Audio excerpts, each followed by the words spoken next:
Can narcissism only manifest in a male-bodied person? No. You No. sure? I'm positive. No. You mean there's lady narcissists? Yes. So here's what I'll say. I actually pulled up sort of the statistics before just to kind of see where it was at, because it is more prevalent that it's diagnosed as a personality disorder in men. It's about around 7% in U.S. culture. And then Phil Phails for you. around 4% in women. Oh, really? So it's still diagnosed in women, but it's half as much. more. Do you think that's just they're not? But women in general are underdiagnosed for personality disorders. Is that true? I know for ADHD, they're underdiagnosed. Like, it's less likely that women get ADHD diagnosed than men. Well, here's what I'll say is that if you look at the grandiosity, that shows up, and it's more, I think that those attributes tend to show up more.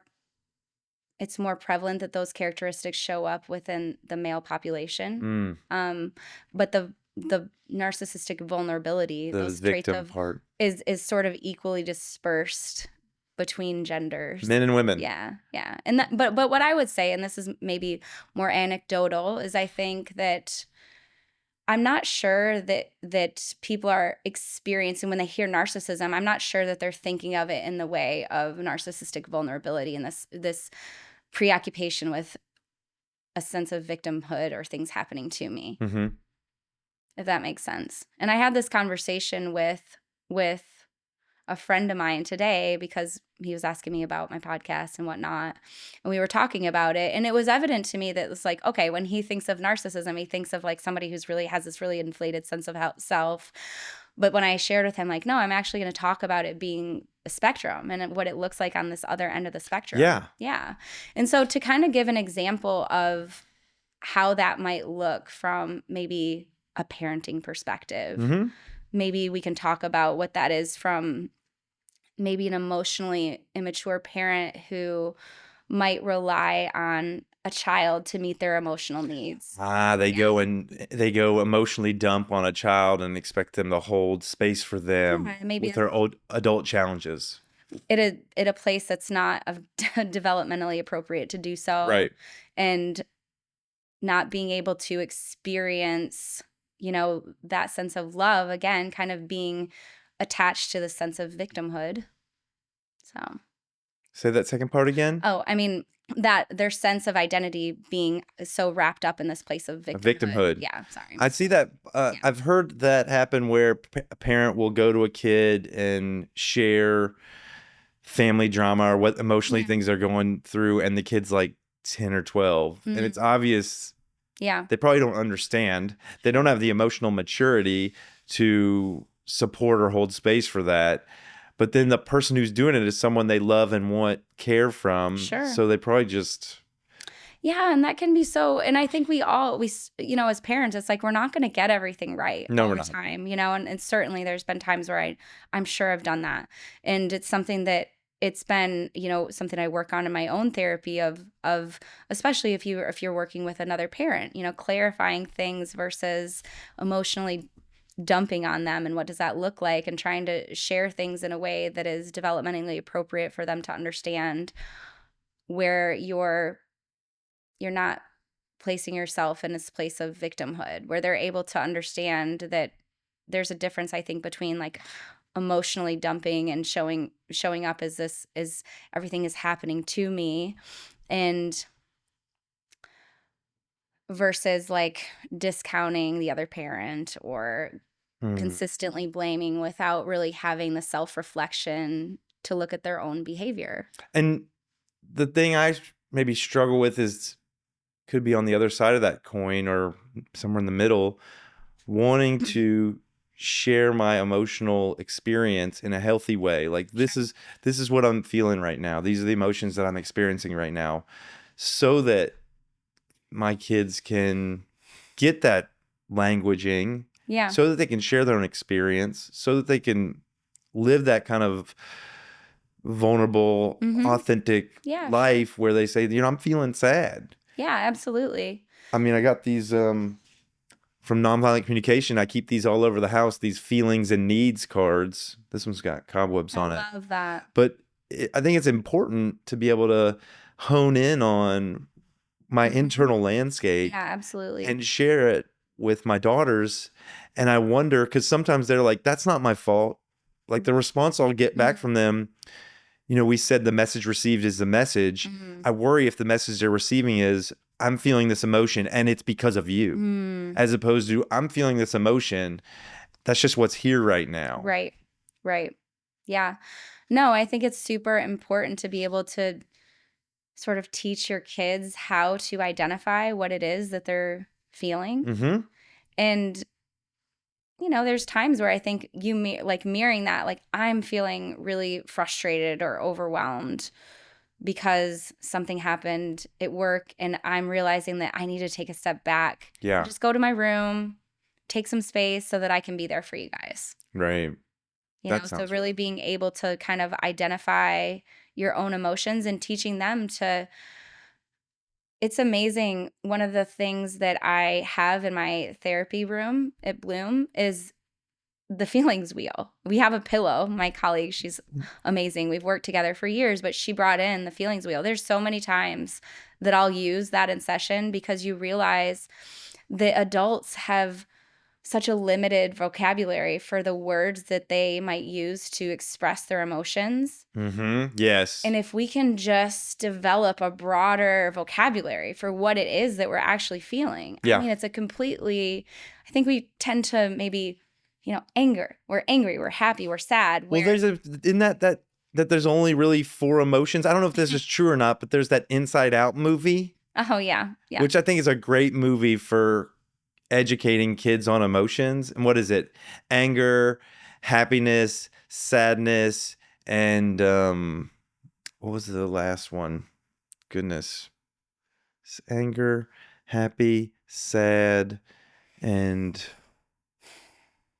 anxious, was it? It was like jealousy, maybe. I don't remember. Envy, maybe. Envy, maybe. Yeah, I don't remember. But anyway, from those, it kind of blossoms out into this language tree of like, oh, I'm not feeling happy. I'm feeling exuberant, or yeah. No, and I think. Do you think there's only 4 or 5 emotions? No. Oh my goodness, no. Because there's a spectrum there of emotions. It could be. I think so many. You know, if we think about when I would work in acute, I worked in acute psychiatric. I still do part-time, but one of the things that I would do often with the teens in that setting would be kind of the anger volcano. And we would talk about how it expresses that anger. It looks on the outset as anger, rage, you know, aggression.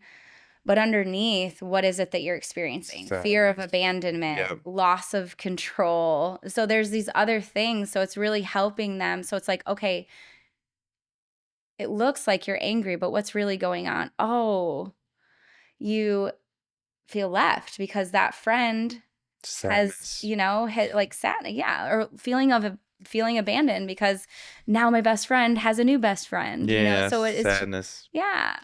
That's the fear seems to be a really prevalent, or it's like a secondary emotion that comes over to protect the sadness or protect the fear. Because at least for men, I don't know if you've read that book, the Terrence Real book. I really don't want to talk about it. I have it over there. I haven't read that one, but I'm reading one of his books called Us. I think it's. Is it the relational one? Yes, the relational. I love Terrence Real. Yeah.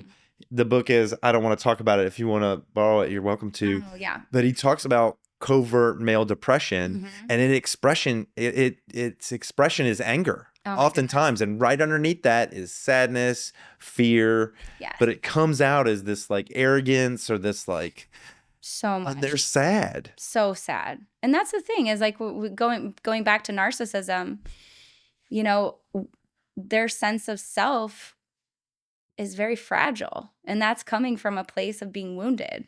Somewhere in childhood, there was an experience that there was some sort of rupture with their attachment figure. Usually it's, you know, closely tied to like a relationship with a mom or relationship with a primary attachment where they didn't fully go through those stages of development. And, you know, there's a wound there. that develops as a result of this developmental need that wasn't met. And, Hmm. it can show up in a lot of different ways, but I don't know, it's just interesting. So if you can see someone that on the outside that presents in this way that seems very arrogant, entitled, they might show up, but then when you sit them down, you start to hear maybe some of their experiences of what they're going through. One of the things that shows up a lot is shame, this experience with shame. And actually, that if we're tying that into what are some really strong, like, clinical interventions for treating narcissistic Mhm. personality disorder, it goes back to sort of helping the individual identify with these feelings of shame that are often, like, very deep rooted, because